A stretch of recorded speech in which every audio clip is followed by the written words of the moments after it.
बेखौनो मोनदो मोजां बड'लेण्डआ बोरो बड'लेण्डआनो हाग्रामायानो जाखाबाय होनना बुंबाय जाम्बा नङालै हाग्रामाखौ बादो बे सिखाव दाखाय हाग्रामाखौ नों खोथाखौ मानो बे सिखावसो बे जेन'बा जोंबो होनबाय प्रमद बर'आ सोर जाखो दे प्रमद बर'आ बर' रायजो राजा मोजां मोनग्रा प्रमद बर'आ मा जाखो दे हाग्रामाखौथ' गाज्रि होनबाय बयबो बर' रायजो मोजां मोन प्रमद बर'आ बिटिआर लाबोना फैबाय प्रमद बर'आ बिराद मोजां दे मायाव मोजां दे मा मोजांलै बिटिआर लाबोना फैबाय बिटिआरआ मा बिटिआरआ मा नोंसो हाग्रामायानो सोंहर हाग्रामानि खोथाखौ मानो बायो हाग्रामाया सासे सिखाव दाखाय दे जों गनायबाय बेखौ बाद होदो सासे सिखावजों थुलुंगा होनो नाङाना बे थैनानै थांबाय गैला दे मानो गैला खोथाखौ होनदों औ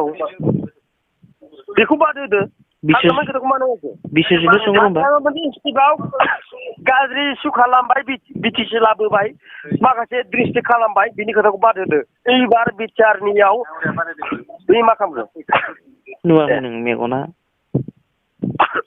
मेगनखौ बिसिना नाय दे नायदों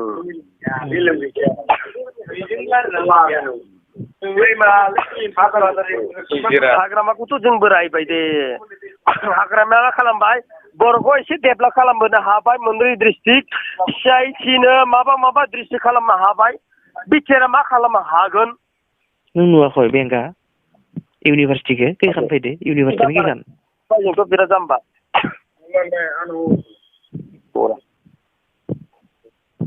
बिमानि खोमोनखौल' सोंहरदो बिदिहाय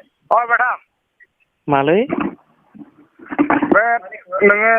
एसे उन सिगांल' नायदो गारि गोजामा नोंनि थाखाय थाखाबाय नाम्बार गैयि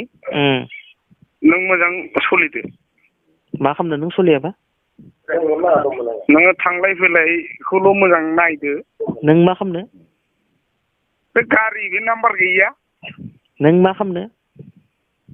बे सौग्रावनानै फैबा नों खुनु माबाबो मोननाय नंला मोनसे